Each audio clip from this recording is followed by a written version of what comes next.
2021년 4월 16일 금요일 큐티 가이드 시작하겠습니다. 오늘 함께 묵상할 본문 말씀은요. 에스겔 38장 17절에서 23절까지의 말씀입니다. 오늘 본문은 택한 백성을 위하시는 하나님이라는 제목으로 함께 살펴보겠습니다. 오늘 본문부터 39장까지는요.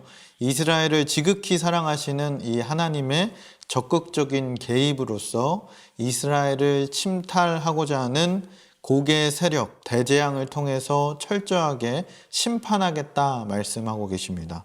또한 반면에는 이스라엘은 승리하게 될 것이다 라는 그런 예언의 말씀이 오늘 본문입니다. 내용 관찰 한번 보겠습니다. 첫 번째 질문을 보게 되면 하나님께서 옛적에 이스라엘 선지자를 통해 말씀하신 내용은 무엇입니까? 라고 말합니다. 17절 말씀을 보게 되면요. 주 여호와께서 이같이 말씀하셨느니라 내가 옛적에 내 종 이스라엘 선지자들을 통하여 말한 사람이 내가 아니냐 그들이 그때에 여러 해 동안 예언하기를 내가 너를 이끌어다가 그들을 치게 하리라. 이 말씀은 하나님께서 에스겔 이전에 활동하던 선지자들을 통해서 이 곡에 대한 경고의 그런 것들을 나타내고 있습니다. 곡이 이스라엘을 침략을 했을 때에 이런 것들이 자의적인 행동인 것처럼 보이나 근원적으로는요, 모든 역사를 주장하시는 하나님의 주권적인 섭리에 따른 일이다라고 말하고 있는 겁니다. 곡이 이방 세력을 규합하여서 하나님의 백성 이스라엘을 공격하리라는 예언이 주어질 당시에는요, 이스라엘 백성이 본토를 회복하기 이전에 바벨론으로 포로에 잡혀져 있던 그런 상황이었습니다. 따라서 이 곡의 침공에 대한 이 예언의 말씀은 당시 이스라엘 백성들의 그런 본토 회복에 대한 소망을 꺾어놓는 말씀일 수도 있었습니다. 그럼에도 불구하고요, 에스겔 선지자는 담대히 이 같은 말씀을 전하면서 하나님의 백성이 어디를 가든지 어떤 형편에 처하든지 항상 이 악한 세력의 도전에 직면해야 한다는 것을 교훈하고 있습니다. 두 번째 질문 보겠습니다. 곡의 침략으로 인해 하나님의 반응은 어떠합니까? 라고 말합니다. 18절에서 20절까지 기록을 하고 있는데요. 어떻게 하고 있냐 봤을 때에 원수들을 향하여 노를 바라신다 라고 이야기합니다. 18절 말씀입니다. 그날에 곡이 이스라엘 땅을 치러 오면 내 노여움이 내 얼굴에 나타나리라. 내 노여움이 내 얼굴에 나타난다 이야기합니다. 그것은 사람의 얼굴처럼 하나님의 얼굴에 그 분노가 표현된다라는 뜻인데요. 이러한 표현은 하나님께서 곡과 그의 동맹군에 강력한 심판을 선고하고 있는 것을 보게 됩니다.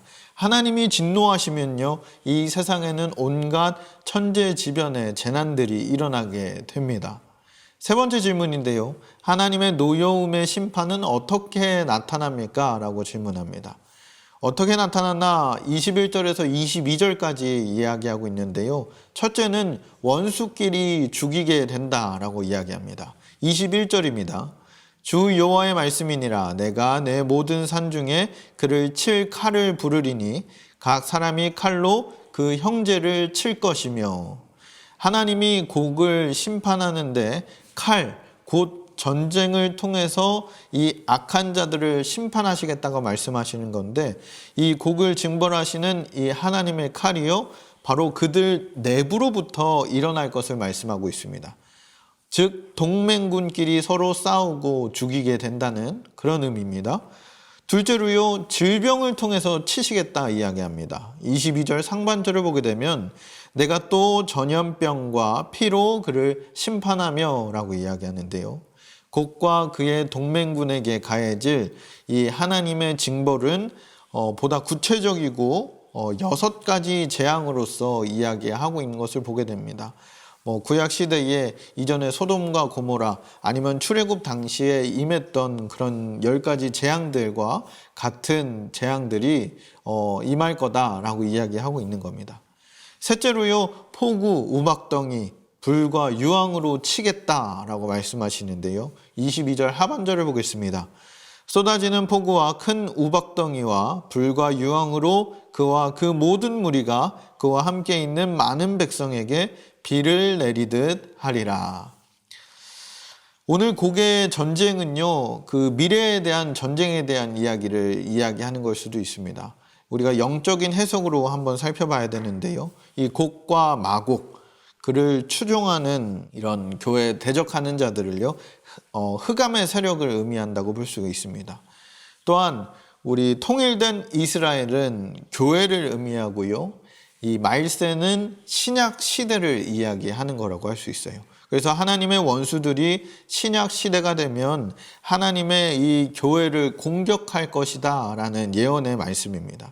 결국엔 하나님이 이런 흑암의 권세 속에서도 그들을 심판하고 교회로 하여금 큰 승리를 거두게 될 것임을 이야기하고 있는데요. 바로 그날은 예수 그리스도께서 다시 재림하시는 날임을 우리가 말씀을 통해서 알 수 있습니다.